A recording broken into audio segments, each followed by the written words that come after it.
రాష్ట్రంలో అధికార వైఎస్ఆర్ కాంగ్రెస్ పార్టీ ఎంత బరితెగించి వ్యవహరిస్తుందో అంతకు రెండింతలు నెల్లూరు రూరల్ నియోజకవర్గంలో పార్లమెంటు సభ్యులు ఆదాల ప్రభాకర్ రెడ్డి గారు అధికారం చేతిలో ఉందని ఇష్టారీతి వ్యవహరిస్తూ ఉన్నాడు.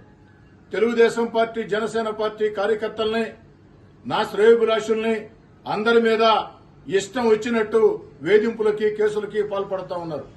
గతంలో ఏదైతే అనేక మంది నా వెంట తిరుగుతున్నారని పోలీసుల ద్వారా ఆదాల ప్రభాకర్ రెడ్డి వాళ్ళ బెదిరించినటువంటి తీరు, ఎస్సీ ఎస్టీ అట్రాసిటీ కేసులు పెట్టిన తీరు, పీడీ యాక్టులు పెట్టిన తీరు అందరికీ తెలుసు.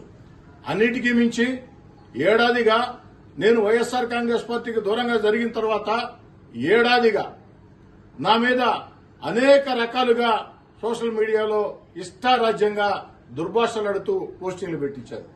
అనేక రకాలుగా, అనేక విధాలుగా నన్ను, నా కుటుంబ సభ్యుల్ని మానసిక ఇబ్బందులకు గురి చేసే రీతిలో ఆదాల ప్రభాకర్ రెడ్డి గారి అనుచరులు, ఆఖరికి ఆదాల ప్రభాకర్ రెడ్డి గారి అఫిషియల్ ఫేస్బుక్ లో కూడా ఇష్టారీతిన పోస్టింగ్లు పెట్టించారు.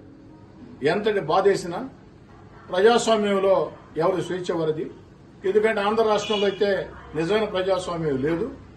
ఇష్టారీతిగా వ్యవహరిస్తూ ఉన్నారు. కేసులు పెడితే చర్యలు తీసుకునేదే ఉండదని మౌనంగా ఉన్నాం. ఈనాడు ఎన్నికలు వస్తున్నాయి.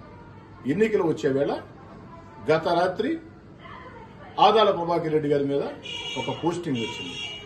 ఆ పోస్టింగ్ ని 33వ డివిజన్ కార్పొరేటర్ కరణం మంజుల వారి భర్త హజరత్ నాయుడు గారు షేర్ చేశారట.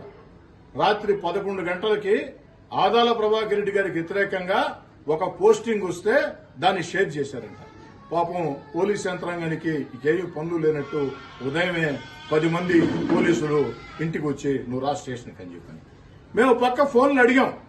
అయ్యా, ఈ కేసుల్ని, వేధింపుల్ని మేము లెక్క చేసే ప్రశ్నే లేదు. మా మీద పోస్టింగ్లు పెడితే మాత్రం చర్యలు తీసుకోరంటే మీరు కూడా కంప్లైంట్ ఇస్తే తీసుకుంటా ఉన్నారు. నేను కూడా అంగీకరించాను. మంచిదయ్యా, మీరు కంప్లైంట్ ఇచ్చినా చర్య తీసుకోరని మేము కంప్లైంట్ ఇవ్వలేదు. మీరు కోరారు కాబట్టి ఈ రోజే కంప్లైంట్ అన్ని సాక్ష్యాలతో అందిస్తాం.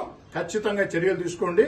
ఆదాల ప్రభాకర్ రెడ్డి గారి అఫిషియల్ ఫేస్బుక్ లోనే నా మీద పోస్టింగ్లు పెట్టి ఉన్నారు. వారి మీద కూడా చర్యలు తీసుకోండి. అప్పుడు మా మీద కూడా చర్యలు తీసుకోండి. దానికి అలాంటి ఇబ్బంది లేదని పోలీసులు చెప్తూ ఉన్నా. చట్టం అందరికీ చట్టం. చట్టం కొందరికే చట్టం, కొందరికి చుట్టం అంటే కుదరదు. మీరు అన్నారు లిఖితపూర్వకంగా ఫిర్యాదు ఇవ్వమని. ఇస్తాం, ఖచ్చితంగా ఇస్తాం. ఆదాల ప్రభాకర్ రెడ్డి గారి అఫిషియల్ ఫేస్బుక్ లోనే మా మీద నెగిటివ్ పోస్టింగ్లు పెట్టారు నా మీద. కాబట్టి అందరి మీద చర్యలు తీసుకోండి, ఎలాంటి అభ్యంతరం లేదు. అలా కాకుండా అధికారం చేతిలో ఉందని ఇష్టారీతిగా వ్యవహరిస్తాం. తెలుగుదేశం పార్టీ, జనసేన ప్రతిపక్ష కార్యకర్తలను లేక కోటంరెడ్డి సీతారెడ్డి శ్రేయోభిలాషులను ఇబ్బంది పెడతామంటే కోర్టులున్నాయి. సుప్రీంకోర్టు జడ్జిమెంట్ కూడా దీని మీద ఉంది. గతంలో హైకోర్టు దీని మీద ఏమి ఇచ్చిందో అందరికీ తెలుసు. ఖచ్చితంగా అక్రమంగా కేసులు పెట్టే పోలీసు అధికారుల్ని న్యాయస్థానాల మెట్ల మీద నిలబెడతామని తెలియజేస్తుంది.